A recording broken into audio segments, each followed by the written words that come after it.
High, আমি পূর্বা। আজ আরও একটা রেসিপি নিয়ে চলে এসেছি। আজকে বানাবো চিকেন কষা। তো চলুন চিকেন কষা রেসিপিটা দেখে নেওয়া যাক। আমি কড়াই বসিয়ে নিয়েছি। এবার কড়াইতে আমি তেল দিয়ে দিচ্ছি। আমি কিছুটা পেঁয়াজকে একদম লাল লাল করে বেরেস্তার মতো করে আমি ভেজে নেব।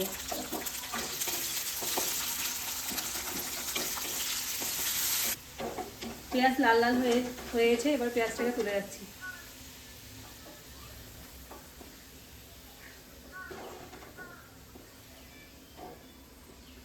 এরপর আমি ফোড়ন দিলাম গোটা জিরে, একটা তেজপাতা, শুকনো লঙ্কা, দারচিনি, গোটা দুটো গরম মশলা, এলাচ আর লবঙ্গ।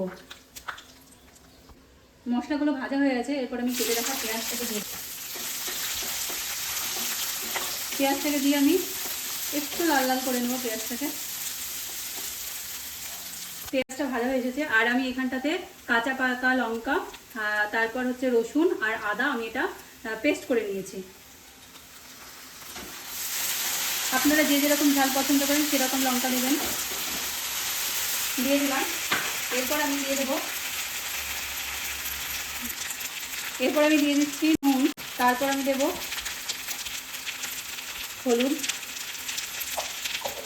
এরপর আমি দেবো জিরের গুঁড়ো, ধনের গুঁড়ো, লাল লঙ্কার গুঁড়ো দিয়ে আমি মশলাটাকে কিন্তু খুব ভালোভাবে কষিয়ে নেব।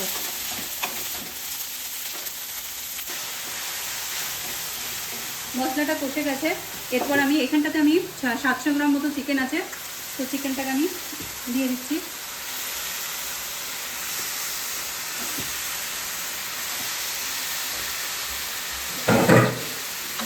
চিকেনটাকে দিয়েও নাড়াতে হবে। খুব ভালোভাবে চিকেনটাকে কষিয়ে নিচ্ছি।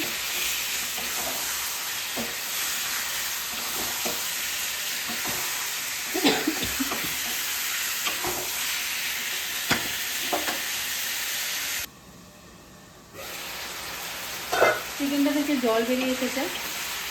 এরপর আমি এই যে ভেজে রাখা পেঁয়াজের পেস্ট বানিয়ে নিয়েছিলাম সেটা আমি দিয়ে দিলাম। এই পেস্টটা দিলে কিন্তু চিকেনের টেস্টটা কিন্তু আরও বেড়ে যায়। এবার আমি দিয়ে দেবো এই যে একটা আমি টমেটো কেটে রেখেছিলাম সেটা দিয়ে দিচ্ছি। দিয়ে আমি আরও কিছুক্ষণ সময়ের জন্য ঢাকা দিয়ে রেখে দেবো।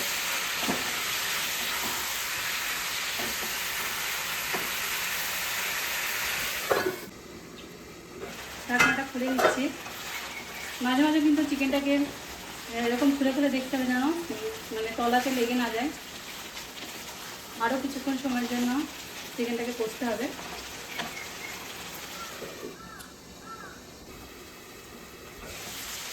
আমি ঢাকনা তুলে নিলাম। কিন্তু তেল ছেড়েছে, দেখুন তেলগুলো। আর মশলাটা খুব ভালোভাবে কষে গেছে। এরপর কিন্তু আমি কষা চিকেন খুব একটা জল দেবো না, অল্প একটুখানি জল দিয়ে আর একটু কিছুক্ষণ সময় আমি ফুটিয়ে নেব।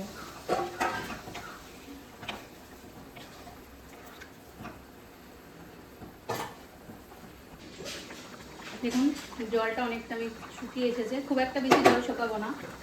এরপর আমি এই যে ধনে পাতাটাকে আমি কুচি করে নেব। এরপর আমি দিয়ে দিচ্ছি একটু কসুরি মেথি। এটাকে কিন্তু আমি একটু ড্রাই রোস্ট করে নিয়েছি, তারপর হাত দিয়েই গুঁড়ো করে দিলাম। তারপর দেব আমি স্বাদ মতো একটুখানি জাস্ট কয়েকটা দানা চিনি। এটা স্বাদটাকে ব্যালেন্স করে। এটা পুরোপুরি অপশনাল, আপনারা চাইলে দেবেন না চাইলে দেবেন না। আর দিয়ে দিচ্ছি আমি গরম মশলা। আর দিয়ে দেবো আমি এই যে কুচি করে রাখা ধনে পাতাটা। আর দিয়ে দিচ্ছি আমি কয়েক টুকরো কুচি করে রাখা আদা।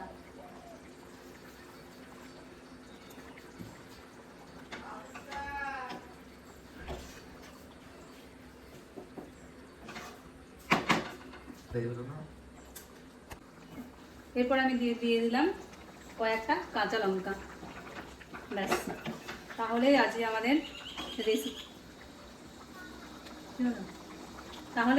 রেসিপি চিকেন কষা রেডি। তো এই আমার আজকের রেসিপি চিকেন কষা রেডি। যদি ভিডিওটা আপনাদের ভালো লেগে থাকে তো please like, share, comment and subscribe to my channel.